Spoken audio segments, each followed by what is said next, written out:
What's up, everybody? It is Izzy, back again with another Q&A. I am curious, what is your preferred length for these Q&As? Because I'm at the point where I get asked enough questions every day that I can make all of these 20 to 30 minutes if that's desirable. But if it's a little bit easier to digest when they're like 10 to 15 minutes, please let me know that in the comments. First question of the day. When would you consider getting surgery for a herniated disc? Well, first things first, I'm not a doctor, and nothing that I say should be construed as medical advice if you're dealing with something like that. And if you are, I'm really sorry to hear that, and I hope it gets better soon. Personally, I would probably never consider getting surgery for a herniated disc under just about any circumstances whatsoever. And the reason for that is because statistically the outcomes are extremely poor. And the reality of the situation is that the vast majority of people, after herniating a disc within a year, are asymptomatic, even though the herniated disc will still show up on scans. In fact, it's seriously something like 75% of people in general that get a scan will show at some point that they have herniated a disc. And many of them don't even know. So for me, surgery is literally an absolute last-ditch option if I'm still in like debilitating pain after years. There is no other circumstance that I would consider surgery for a herniated disc. None. If I use 175 milligrams of caffeine once a week, will I eventually build a tolerance? Well, believe it or not, man, I am not the world's foremost expert on caffeine metabolism and caffeine tolerance. However, it usually takes habitual, regular use of caffeine to build a tolerance, which would mean more days per week you're using it than days per week that you're not using it. So I really doubt that in this particular exact circumstance that you're talking about that you would develop tolerance. Keep in mind, to reset any caffeine tolerance, if it did happen, you only need to take a few weeks off anyway, so it's not a big deal. How do you deal with the mental aspect of going through an injury? So two things. One is that you're going to have to reset your scoreboard, right? You're going to have to start making things a comeback PR or an injury rehab PR instead of trying to compare yourself to what you used to be able to do before the injury. But the largest thing that you need to do is make a mentality shift in general. If you're a powerlifter, your job switches from increase my 1 rep maxes to recover from the injury. If you're a hypertrophy trainee, your job switches from build muscles to recover from the injury.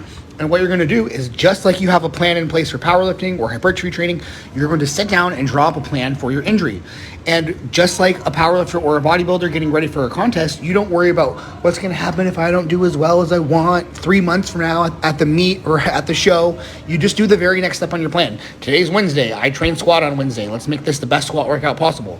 Today is Wednesday. I have to do rehab for my injured knee today. Let's make this rehab as productive as possible. Just do the next step, one step at a time. Should people with small chronic illnesses stick to their plan, or should they auto-regulate? So in my opinion on this is really simple. It's the same for really everybody. You only auto-regulate off of your plan if your condition or issue that you're having is serious enough to keep you from being able to stick to your plan. Like, I don't go into the gym ever, never, and go, man, I feel bad. I just feel bad, amorphously bad. I am going to not do my plan. I do my job. I just do my job. And unless I'm at a position where I know for sure I can't match performance, then I will auto-regulate. Otherwise, do your job. Is it possible to not be very strong and still have very low volume requirements? I can only do one set of stiff-legged deadlifts with 110 kilos, and I am sore for a week. Well, do you not see what the problem with that statement is? You're doing a movement once a week for one set, so you're never becoming very well adapted to it. So, of course, every time you do it, it makes you sore. Being sore doesn't really mean anything. I know it's a huge fundamental part of the RP model, but more often than not, soreness is not a useful indicator. It's not a useful indicator unless it's something that's happening in response to a stimulus that you've been presented many times in decent doses. Soreness can often mean absolutely jack shit. The vast majority of time that I am sore for some random reason, I go in and I beat my performance on the muscle group that's sore anyway, and you probably would too. Soreness is not that important to me. I have access to a leg extension that is lengthened-biased. Does that defeat the purpose? No, it doesn't, for a variety of reasons. Reason number one is that the main purpose of a leg extension is to train knee extension with a fixed hip position. This means that you actually isolate your quads rather than bringing in glutes, adductors, lower back, etc. But it also means, because the hip position is fixed, that you can fully lengthen and shorten rectus femoris, which does not happen in squats, leg presses, hack squats, anything of that nature. Lengthened and shortened bias talks about the strength curve, but the lengthened and short position is something different. Leg extensions are really the only exercise that trains the fully shortened position of the quads, because every other quad exercise has no resistance in the short once joints start to stack. Once you lock out a leg extension, you're still fully resisting the load from rebending your knee. Is 3 sets on 3 different exercises too much for one session on bicep training? Well, here's the thing. The current research seems to show that the tipping point for where you start getting into junk volume is somewhere around 8 to 10 sets per muscle group per session. So 9 sets is still right in the range where that's probably potentially all useful volume. So the way that you want to check that and think about whether or not every set is productive and useful is like this. Are you able to progress in load, reps, or both for all 9 of those sets? Number 2, are you recovering in time for the next time that you train biceps so that you can set better performance markers in terms of reps, load, or both the next time you train biceps? So if you're progressing all 9 sets and you're recovering in time for your next bicep session, then it's not too much. If your performance from session to session is inconsistent and you're not able to progress all the sets, consider cutting back. How to get stronger off of the floor for deadlifts. So here's the thing, no matter how we want to look at this, right? What is happening at the very beginning of a deadlift to get the bar moving?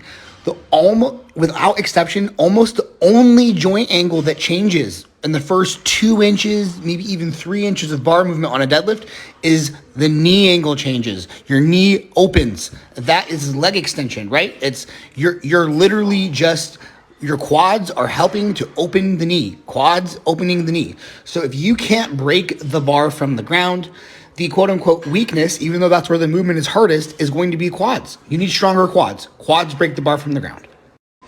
What metrics do you track for new clients to determine volume allotment? So the first thing that I do is I ensure that they're getting at least 6 sets per week, and generally this will be failure training, so 6 sets is usually more than enough to ensure stimulus, sufficient stimulus for muscle growth. But then the next step is that I'm going to look at performance trends. And for naturals, this is even more valuable than it is for enhanced people, because for enhanced people, performance can be out by adding in orals, adding in certain compounds like Masteron or Primobolan, or things that have a strong neurological effect like Tren. And it can also be affected by changing doses throughout a cycle. So those things come into play. But for the most part, I just ensure at least 6 sets per week, and then I look at performance, and from there, that's going to be enough to determine whether or not the volume is sufficient for hypertrophy. Should bodybuilding have a division with higher body fat? It seems unhealthy, and I prefer the look. Bodybuilding is not about health. I mean, who cares what people would prefer to look at? Most people would prefer to look at like Brad Pitt in Fight Club than look at any bodybuilder ever. No, I mean, having low body fat helps see who actually has muscle and who's just carrying a lot of water and fat. No. Bodybuilding is bodybuilding. No. How to ask a girl if her chest is natty. Just walk up to her and be like, hey, yo, is your titty real? And guaranteed to work. I've tested it personally dozens of times. I guarantee you that you're going to get what's coming to you. Does anyone in your family lift? You mentioned your brother doing powerlifting style training for American football. Nobody in my immediate family lifts, seriously, not like me anyway. However, they all have at various points. Like both of my little brothers actually did powerlifting meets at one point. Tony, I think when he was 16, he did 405, 205, 455, something like that. Right in the 198-pound weight class when he was 16. And Tim, at the same meet, he did 425, 225, 500 in the 220 weight class, and he was 17. I think they both won their age group weight class. I don't even know if there was anyone else even in those. But yeah, both of them trained for like 3 or 4 months for that. Other than that, I'm the only one in my immediate family, or probably even my extended family, that takes it quite as seriously as I do. Top 5 to 10 PR songs. First of all, I'm bad at lists. Second of all, I'm lazy, so that's not happening. But I will not leave you completely empty-handed. According to Spotify, these are the 10 songs that I listened to the most in 2022. And I really only listen to Spotify or music in general. at the gym and on the way home from the gym. And as far as I can see, only one of these songs is a on the way home from the gym song. The rest of these would have been songs that I listened to, who knows, dozens, hundreds of times at the gym. And many of them are indeed good PR songs. So that's what I got for you on this one. Is McDonald's inherently bad for health, or do people just overeat it easily? Both. McDonald's and other highly processed so-called junk foods tend to increase inflammation markers and blood tests. Not only that, but McDonald's uses heavy amounts of hydrogenated oils, so almost all the items on the menu have some degree of trans fat in it. And then, yes, on top of that, their food is practically engineered to taste good and be hyper palatable. So even children, as well as adults, grossly overeat when they go to McDonald's, as every bite is laden with calories. Why does my side hip feel weird going heavy on seated leg curls? Honestly, as a doctor, I just want to know what you think. Any doctor could have said to this.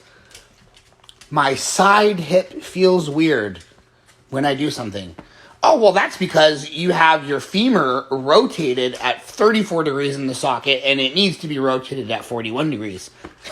Dude, I have no idea. I have no idea why your side hip feels weird when you do a certain exercise. Try messing around with the settings on the machine and see if that helps. But really, man, like, the honest to God truth is that sometimes you just get a weird sensation. Like, sometimes when I'm in a room that has heating, like the hot air is on, it makes me itch. I'm sure there's a reason. I don't know what it is. I'm not going to ask my doctor, though. Maybe I'll ask Dr. Izzy T on Instagram. Do you think reverse grip presses are good? Good in what sense? Like, do I think they go to church on Sunday and pay back their friends when they borrow $20? Good for what? So the two main things that a reverse grip are going to do is, one, is it tends to force an elbow tuck position, and that can emphasize the triceps more. It's one of the main reasons that they're used as a tricep movement in dog training. The other thing that it does is it changes the arm path. It changes the path of the humerus and usually makes it more upper pec biased. Good or bad depends on what you're trying to do. Well, cruising on 200 milligrams of testosterone long term, keep gains from a 200 milligram DECA cycle. So here's the thing. It probably will, and that's because you have not maxed out your genetic potential on 200 milligrams of testosterone. So similar to how someone who is natural can run a cycle and then run PCT and then keep X percentage of it, that's usually because they weren't at their genetic potential to begin with, and the percent that they're keeping long term is just something that moved them closer to that genetic potential. So there's probably zero chance that you've maxed out your potential at 200 milligrams of testosterone. So you could potentially keep all of it if it's just bringing you closer to your max potential on 200 milligrams of testosterone. However, let's say you're like a pro bodybuilder, and at certain points of your career, you were on 2 to 3 grams of gear and you were over 300 pounds. When you drop down to 200 milligrams, you'll still keep X percentage of it, but that X percentage is going to be a lot smaller. In your case, it might be 100%. All right, everybody. Same old here. If you liked the video, like the video. If you have any questions or comments, leave them down below for me. I will get to all of them as I can. And of course, have a wonderful rest of your day. Bye-bye.